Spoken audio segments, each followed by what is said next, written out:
குடிபெயர்கிறார்கள், குடியமர்கிறார்கள். அங்கே குடிதண்ணி வசதி செய்து கொடுப்பதற்கு அரசிற்கு தடங்கள் இருக்கலாம், சிக்கல் இருக்கலாம். ஆனால் தமிழர் வரலாற்றில், தமிழர்களின் வரலாற்றில் இலக்கிய காலம் தொட்டு, சங்க இலக்கிய காலம் தொட்டு இடம்பெற்றிருக்கிற ஒரு கிராமம், ஒரு பகுதி என்று நாம் சொல்ல வேண்டும். ஏன் சொல்லுகிறோம் என்று சொன்னால், பொதிகையில் உருவாகக்கூடிய தாமிரபரணி நதி இங்கே புன்னக்காயல் கடலில் தான் கலக்கிறது. வற்றாத ஜீவநதி என்கிற பெயரை கொண்ட அந்த தாமிரபரணி நதியின் தண்ணீர் இன்றைக்கு பல ஆயிரம் டிஎம்சி தண்ணீர் கடலில் கலந்து கொண்டுதான் இருக்கிறது. ஆனால் ஆட்சியாளர்கள் கொடுக்கிற அறிவிப்பு என்பது கடலில் தண்ணீர் எதுவும் கலக்கவில்லை என்பது போல கொடுப்பார்கள். விடுதலை சிறுத்தைகள் கடந்த காலத்தில் இதே ஆத்தூர் பகுதியில் தாமிரபரணி நதிநீரை பாதுகாக்க வேண்டும், இப்படியே நீடித்து கொண்டு போனால் திருச்செந்தூர் வருவாய் கோட்ட பகுதியில், திருச்செந்தூர் தாலுகா பகுதியில், இன்னும் இந்த ஆத்தூர் பகுதிகளில் பொதுமக்களுக்கு குடிப்பதற்கு கூட தண்ணீர் கிடைக்காமல் போகும். விவசாயத்தை நம்பி வாழுகிறவர்களுக்கு விவசாய தொழில் செய்வதற்கு தண்ணீர் கிடைக்காமல் போகும் என்று அன்றைக்கே விடுதலை சிறுத்தைகள் பல போராட்டங்களை முன்னெடுத்திருக்கிறோம். இன்றைக்கு எங்கள் கட்சியின் சட்டமன்ற உறுப்பினராக இருக்கிற அண்ணன் எஸ் பாலாஜி அவர்கள், அவர் சட்டமன்ற உறுப்பினர் ஆவதற்கு முன்பே அழைத்து வந்து தாமிரபரணி நதிநீரை பாதுகாக்க வேண்டும், ஒவ்வொரு ஊராட்சிக்கும் ஒரு குளத்தை அமைத்துக் கொடுக்க வேண்டும் என விடுதலை சிறுத்தைகள் கோரிக்கை வைத்தோம்.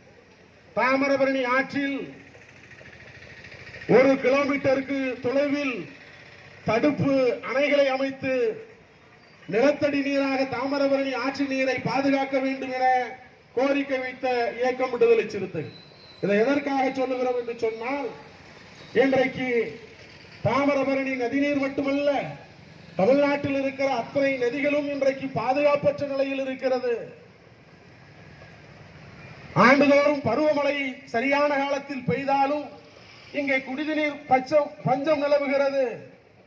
இன்னைக்கு என்ன நிலைமை? 1 லிட்டர் தண்ணியை வாட்டர் பாட்டிலே அடைத்து 20 ரூபாய்க்கு விற்கக்கூடிய நிலைமை. வீடுகளில், அனைத்து வீடுகளிலும் வாட்டர் கேன் என்கிற அந்த பாட்டிலை கொண்டு போய் சேர்த்து 20 ரூபாய்க்கு தண்ணீர் விற்கக்கூடிய நிலைமை. எந்த பகுதியில் தாமிரபரணி நதி பாய்கிற வற்றாத ஜீவநதி என்று தமிழர்களால் போற்றப்படுகிற அந்த பொருணை நதி பாய்கிற இந்த பகுதிகளில் இன்றைக்கு தண்ணீர் பஞ்சம் தலைவிரித்து ஆடுகிறது. குடிப்பதற்கு நல்ல தண்ணீருக்கு விலை கொடுத்து வாங்க வேண்டிய கேவலம் இருக்கிறது என்று சொன்னால் இது ஆட்சியாளர்களுக்கு அவமானம். இதை எதற்காக குறிப்பிடுகிறோம் என்று சொன்னால், விடுதலை சிறுத்தைகள் திமுகவோடு கூட்டணியில் இருந்தாலும், திமுகவோடு அரசியல் ரீதியாக கூட்டணி உறவில் இருந்தாலும், இன்றைக்கு மக்கள் பிரச்சனை என்று வருகிற போது மக்களுக்கான போராட்டங்களை முன்னின்று நடத்தக்கூடிய கட்சி விடுதலை சிறுத்தைகள் கட்சி. அந்த அடிப்படையில் தான் இன்றைக்கு புன்னக்காயல் மக்களுடைய பிரச்சனைக்காக இன்றைக்கு விடுதலை சிறுத்தைகள் இந்த போராட்ட களத்தை அமைத்திருக்கிறோம். இது இத்தோடு நின்றுவிடும் என்று இங்கு இருக்கிற மாவட்ட நிர்வாகமோ அல்லது அரசு நிர்வாகமோ நினைத்துவிடக் கூடாது. இது போராட்டத்தினுடைய தொடக்கம். மீனவர்களின் பிரச்சனை என்பது ஏதோ அண்டைய நாட்டில் கடலில் மீன்பிடிக்க செல்லுகிற போது அண்டைய நாட்டை சார்ந்த சிங்களவன் அடிக்கடி துப்பாக்கியால் சுட்டு அந்த மீனவர்களை படுகொலை செய்வான். அதை கண்டு காணாமல் போனது போல இந்த அரசு இங்கே நமது மாவட்டத்தில் புன்னக்காயல் கிராமத்திற்கு குடிதண்ணி கேட்கக்கூடிய மக்களுக்கு அந்த பிரச்சனையை தீர்த்து கொடுக்கவில்லை. அவர்கள் சொன்னார்கள் 40 நாளுக்கு ஒரு முறை தண்ணீர் வருகிறது என்று சொன்னார்கள். இது எவ்வளவு பெரிய மனித உரிமை மீறல். வெளிப்படையாக கேட்கிறோம். சில நகராட்சி பகுதிகளில் 2 நாளுக்கு ஒரு முறை, 3 நாளுக்கு ஒரு முறை அல்லது வாரத்தில் 2 நாள் என்று தண்ணீரை வழங்கி கொண்டிருக்கிறார்கள். ஆனால் இங்கே 40 நாளுக்கு ஒரு முறைதான் தண்ணீர் கொடுக்க முடியும் என்று சொன்னால் அந்த மக்களுடைய வாழ்வாதாரம் என்ன நிலையில் இருக்கும், எப்படி உயிர் வாழ முடியும் என்பதை நாம் பார்க்க வேண்டும். குறிப்பாக நமது தொகுதியை சார்ந்த சட்டமன்ற உறுப்பினர் அண்ணாச்சி அனிதா ராதாகிருஷ்ணன் அவர்கள் ஏன் இது போன்ற மக்கள் விரோத நடவடிக்கையில் ஈடுபடுகிறார் என்பது எங்களுக்கு ஐயமாக இருக்கிறது. புன்னக்காயல் கிராமம் என்பது அவருக்காக வாக்களித்த கிராமம், இன்றைக்கு நேற்றைக்கு அல்ல. அவர் 2001 தேர்தல் நிற்கிற காலத்திலிருந்து அவருக்காக வாக்களித்த மக்கள். அப்படிப்பட்ட அந்த மக்களுக்கு குடிதண்ணீர் பிரச்சனையை கூட இவர்களால் சரி செய்ய முடியவில்லை, தீர்த்து கொடுக்க முடியவில்லை என்று சொன்னால் இது எவ்வளவு பெரிய கேவலமான அரசியலாக இருக்கிறது என்பதை நாம் புரிந்து கொள்ள வேண்டும். இங்கே பேசுகிற நம்முடைய மக்கள் ஆத்திரத்தில், அவர்கள் கோபத்தில் பேசுகிறார்கள் என்று சொன்னால் அதற்கு காரணம் இருக்கிறது. ஏற்கனவே புன்னக்காயில் நடந்த அந்த போராட்டத்தில், புன்னக்காயில் மீனவர் கிராமத்தை சார்ந்த மக்கள் நடத்திய அந்த போராட்டத்தில் எங்களுடைய கட்சியினுடைய மாவட்ட செயலாளர் அவர்கள் பேசுகிற போது கடுமையான வார்த்தையை பேசியதாக நிறைய பேர் விமர்சனம் செய்தார்கள். கூட்டணி கட்சியில் இருந்து கொண்டு இப்படி எல்லாம் பேசுகிறீர்களே என்று விமர்சனம் செய்கிறீர்கள். நாங்கள் கேட்கிறோம், பாதிக்கப்பட்ட மக்களிடத்தில் நிற்கிற போது, அந்த பாதிப்பை உணர்கிற போது பாதிக்கப்பட்டவனாக மாறி நின்று நாங்கள் பேசுகிறோம். எங்கள் தலைவர் சொல்லுவார், இந்த மண்ணில் எந்த குடியை சார்ந்த மக்கள் பாதிக்கப்பட்டாலும், சாதியின் பெயரால் இங்கே பட்டியலின மக்கள் பாதிக்கப்பட்டால் அவர்கள் பக்கம் நிற்போம். அதே போல ஒரு குறவன் பாதிக்கப்பட்டால் ஒரு குறவனாக நிற்போம். அதே போல ஒரு பெண் பாதிக்கப்பட்டால் பாதிக்கப்பட்ட பெண்ணிற்காக நிற்போம்.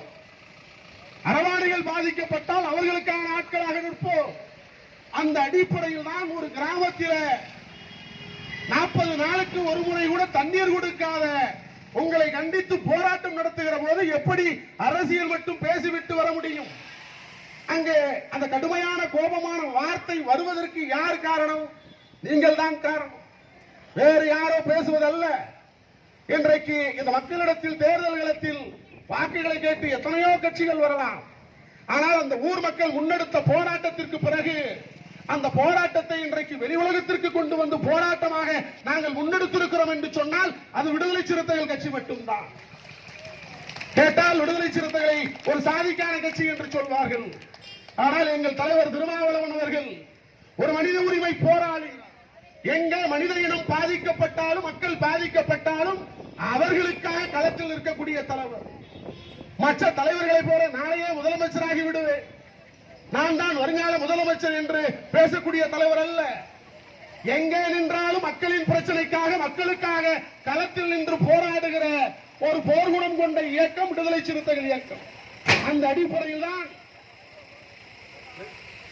பார்த்துக்கோங்க, இன்றைக்கு எல்லா சமூகத்தை சார்ந்த தமிழ் குடிகளும் விடுதலை சிறுத்தைகளில் ஐக்கியமாக இருக்கிறார்கள். மீனவர் சமூகத்தை சார்ந்த டிலேட்டா அவர்களுக்கு இந்த மாவட்டத்தினுடைய மாவட்ட செயலாளர் பொறுப்பை கொடுத்திருக்கிறோம் என்று சொன்னால், விடுதலை சிறுத்தைகள் ஜனநாயக பாதையை விரும்புகிறோம். விடுதலை சிறுத்தைகள் சாதி இல்லாத சமூகத்தை படைப்பதற்கு விரும்புகிறோம்.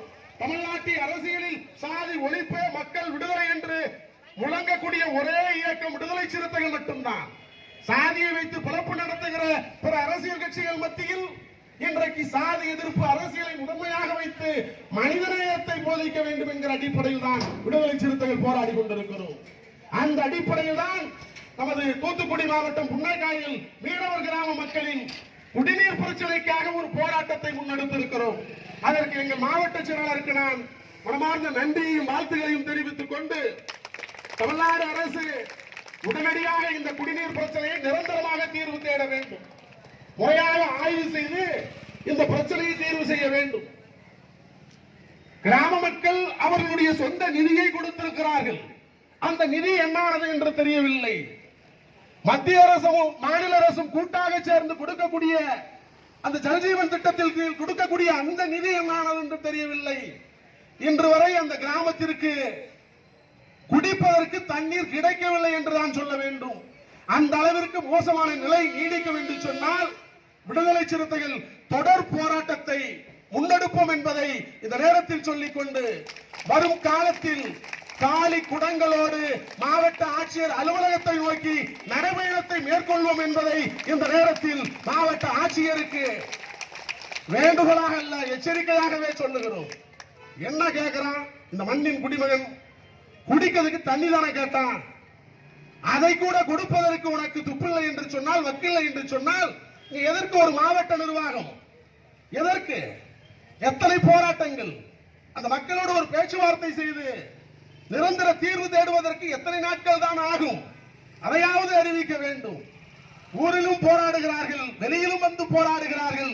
நீங்கள் வேடிக்கை பார்ப்பீர்கள் என்று சொன்னால் உங்களுக்கு எதற்கு பதவி என்று வெளிப்படையாக விடுதலை சிறுத்தைகள் கேட்கிறோம். இனி உங்களை நாங்கள் தூங்க விட போவதில்லை என்பதை எச்சரிக்கையாக சொல்லி விரைவாக புன்னைக்காயல் மீனவர் கிராமத்தினுடைய குடிநீர் பிரச்சனையை சரி செய்ய வேண்டும், தீர்த்து கொடுக்க வேண்டும். நிரந்தர தீர்வு வேண்டும், தற்காலிகமான தீர்வு அல்ல, நிரந்தர தீர்வை ஏற்படுத்தி கொடுக்க வேண்டும். இங்க இருக்கக்கூடிய ஆத்து பாலம் மழை வெள்ளத்தில் சேதமாகி இருக்கிறது, அது இன்னும் சரி செய்யப்படவில்லை. அதனால் போக்குவரத்து நெரிசலும் அதிகமாக இருக்கிறது.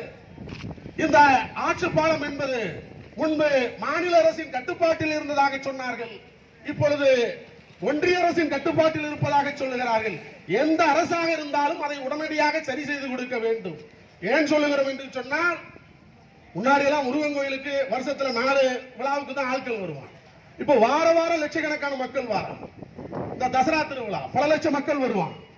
இப்படி சாலை வசதிகள் சரியில்லாம சீரில்லாம போக்குவரத்து நெரிசலோடு இருந்தால் அது மிகவும் ஒரு மோசமான நிலையை இந்த மக்களுக்கு ஏற்படுத்தும் என்பதை அரசின் கவனத்திற்கு சொல்லி விடுதலை சிறுத்தைகள் ஏற்கனவே ஒரு கோரிக்கையை முன்வைத்திருக்கிறோம். தமிழ்நாட்டின் கடைக்கோடி பகுதியாக இருக்கிற இந்த திருச்செந்தூர் வருவாய் கோட்டத்தை தனி மாவட்டமாக, புதிய வருவாய் மாவட்டமாக அறிவிக்க வேண்டும். ஏன்னா 78 ஆண்டு கால சுதந்திர இந்தியாவில் இந்த பகுதி என்ன வளர்ச்சி அடைஞ்சிருக்கு? மக்கள் பயணம் பண்ணுவதற்கு சரியான சாலை வசதி இல்லை, குடிக்க தண்ணி இல்லை. இதுதானே இங்க இருக்கிற சாதனையாக இருக்கிறது. அப்போது இது தனி மாவட்ட நிர்வாகமாக மாறுகிற போது இந்த மக்களுடைய அடிப்படை பிரச்சனைகள் கவனத்தில் எடுத்துக் கொள்ளப்படும். சுமார் 400க்கும் மேற்பட்ட ஊராட்சிகளை, 3க்கும் மேற்பட்ட நகராட்சிகளை, மாநகராட்சிகளை, பேரூராட்சிகள், பல பேரூராட்சிகளை நிர்வாகம் செய்து வரக்கூடிய ஒரு மாவட்ட ஆட்சித்தலைவரால் இந்த பகுதியுடைய வளர்ச்சியை கணக்கில் எடுக்க முடியாது, கவனம் காட்ட முடியாது. அரசு ஒதுக்கக்கூடிய நிதியும் இதற்கு போதுமானதாக இருக்காது. எனவே திருச்செந்தூரை தலைமையிடமாக கொண்டு தனி மாவட்டம் உருவாக்க வேண்டும் என்பது விடுதலை சிறுத்தைகளின் கோரிக்கை. அதன் மூலமாக மக்களின் அடிப்படை பிரச்சனைகள், திருச்செந்தூர் அவ்வளவு பெரிய ஊரு, ஒரு மாவட்ட மருத்துவமனை கிடையாது. ஒரு காய்ச்சல் தலைவலின்னு வந்தா கூட உடனே ரெஃபர் பண்ணி தூத்துக்குடிக்கு அனுப்பிடுறான். சாதாரண மக்கள் ஏற்கனவே வசதி வாய்ப்பு இல்லாம தான் அரசு மருத்துவமனைக்கு வருவான். அவன் இங்க இருந்து அங்க போய் இருக்கணும்னா அடிப்படை செலவு, நோயாளி கூட ஒருத்தர் இருக்கணும். இது மாதிரி மக்கள் ஆண்டாண்டு காலமாக சிரமப்பட்டுக் கொண்டிருக்கிறார்கள். இந்த பகுதியில் அரசு பல்வேறு திட்டப்பணிகளை கொண்டு வருகிறது. மத்திய மாநில அரசுகள் இஸ்ரோ திட்டத்தை கொண்டு வந்திருக்கிறார்கள். அது யார் கேட்டார்கள் என்று தெரியாது. ஆனால் அந்த திட்டம் இங்கே திணிக்கப்பட்டிருக்கிறது. ராக்கெட்டை இங்கிருந்து தான் ஏவ வேண்டும் என்று அவர்கள் விரும்புகிறார்கள். அப்படி அவர் விரும்பினால் இந்த பகுதி மக்களுடைய கருத்தை கேட்டிருக்க வேண்டும். இந்த பகுதி மக்களுடைய பிரச்சனையை கேட்டு அவர்களுக்கு நிரந்தர தீர்வை கொடுத்திருக்க வேண்டும். இப்படி இந்த பகுதியினுடைய வளர்ச்சிக்கு எதையும் செய்யாமல் மக்கள் மீது வெறுமன மக்களுக்கு எந்த பயனையும் தராத திட்டங்களை மட்டும் திணிப்பது கண்டிக்கத்தக்கது என்பதை சொல்லிக் கொண்டு அரசு உடனடியாக புன்னக்காயல் குடிநீர் பிரச்சனைக்கு தீர்வு தேட வேண்டும். இல்லை என்று சொன்னால் அடுத்த மாதம் காலி குடங்களுடன் விடுதலை சிறுத்தைகள் மாவட்ட ஆட்சியர் அலுவலகத்தை நோக்கி நடைபயணம் செல்வோம் என்பதை இந்த நேரத்தில் தெரிவித்துக் கொண்டு இந்த போராட்டத்தில் பங்கேற்றிருக்கிற புன்னக்காயல் மீனவர் கிராமத்தை சார்ந்த தாய்மார்கள், பெரியவர்கள், ஊர் தலைவர்கள், ஊர் நிர்வாக கமிட்டி சார்ந்த அத்தனை பேருக்கும் நன்றியை தெரிவித்துக் கொண்டு இந்த போராட்டத்தை ஒருங்கிணைப்பு செய்து வெற்றிகரமாக நடத்தியிருக்கிற எங்கள் கட்சியினுடைய மாவட்ட செயலாளர் தோழர் டெலட்டா ரவி அவர்களுக்கும் வாழ்த்துக்களை கூறி நிர்வாகிகள் அனைவருக்கும் நன்றியை கூறி நிறைவு செய்கிறேன். நன்றி, வணக்கம்.